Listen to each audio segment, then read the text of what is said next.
Antidepressants like fluoxetine and Zoloft, are they truly healing depression, or are they just masking the symptoms? Hi everyone, I'm Dr. Sarah Alfecki. I'm board certified in internal medicine. I'm here to talk about my journey with depression, and I'm going to talk about my personal experience with fluoxetine or Prozac. So if you're on the fence about taking antidepressants, I'll give you a full review, and this is my personal experience. Disclaimer: if you are taking any medications and you feel great on them, and then this video is not meant to convince anybody to stop their medications. I think for mental health, whatever you do to make yourself happy and functional for yourself and for your family, that's the best way to go, with or without medications. Without further ado, this is my experience with fluoxetine. I was on it for like a couple months, maybe 6 months maximum, and I'll tell you the pros and the cons. The pros are, I remember that when I was at work, and I'm dealing with patients, and I felt like whenever they told me like concerns, I felt like it was like a burden piling up on me. And when I took the fluoxetine, it actually didn't make me feel like it was a burden. It made time stop. I felt like I had a lot more time with them somehow. I didn't feel irritable, and I loved that part about it. The second thing that I really liked is that my son, so he's 16 years old. At the time he was 15, and I was telling him I'm having a really hard time and I'm thinking about taking antidepressants, and he was like telling me, no, don't do it because it's like fake happiness. And I told him, no, you don't know, I really can't function.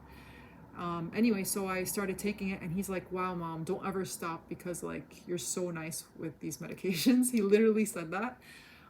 So I was really happy taking it on that. And initially for the first several months, it was really great, but I was also taking a sleep aid.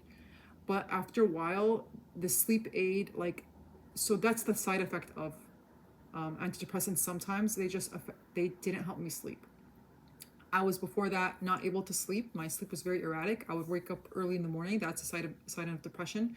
When you wake up at 3 o'clock in the morning and you just can't do anything, but you feel tired throughout the day. And then when I took the antidepressant fluoxetine, it also like messed up my sleep cycle. It made me even more tired with time. So I decided to stop it.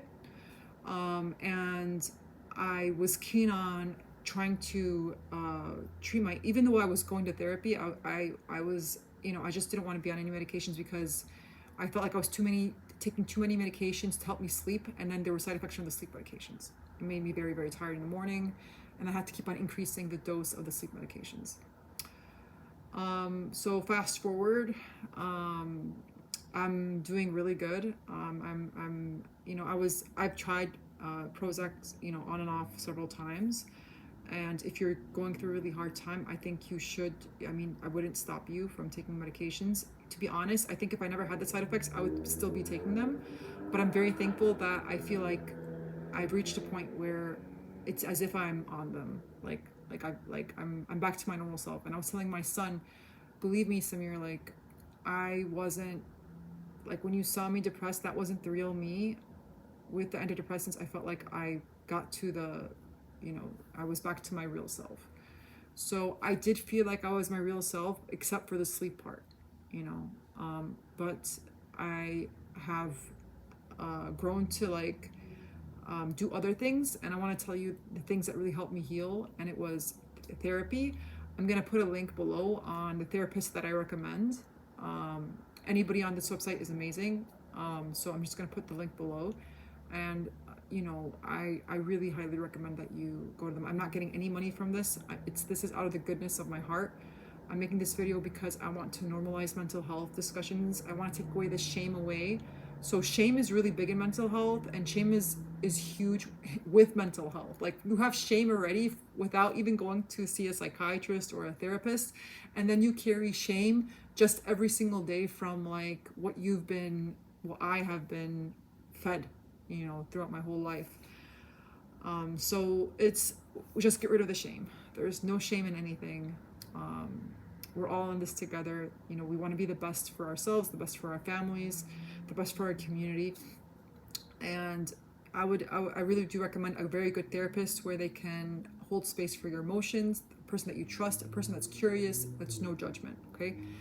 And that leads to number 2, journaling helped me immensely. It helps unload your thoughts and anxieties. The third thing is walking in nature. Try to get some sunlight. The melatonin, your circadian rhythm really is affected by direct sunlight. And just seeing plants and the greenery, it really helps relax the body. And being around other calm people, other people that you love, that, you know, our nervous systems are affected by other people's nervous systems. That's why there's something called pet therapy. Even like your pets can calm your nervous system. So that's really, really great. And number 4, I recommend, you really have to have good sleep. That's very important. Number 5 is the more you practice self-compassion, that will make you more able to be compassionate with others. When you realize people are just triggered for reasons, or they treat you really bad, or if you've faced trauma from narcissists, or if you faced, you know, abuse from anybody, and just realizing they're coming out of a place of shame. It's their own defense mechanism. Whatever they do, it's not actually personal against you. Anything that happened to me wasn't a personal, but they weren't out there to make my life miserable, even though it really looks like that. Like if you saw a movie, it would look like they're making my life miserable, but it's just, that's how they navigate the world. And they navigate the world that way because of their childhood experiences, however, whatever that is. I'm not excusing their behavior, but it made me just, instead of trying to fight with them or argue with them, just accept it, move on, go, and then live my life. And then I don't have any hard feelings towards anybody. And if I'm able to be compassionate with them, I can be compassionate to myself. And, you know, like, and anytime I got triggered, so I didn't allow myself to get triggered, but it's not because I'm repressing my feelings. It's because I realized that when anybody, whatever trigger that arises in me, I would keep on practicing like curiosity about it. Like, why am I being triggered?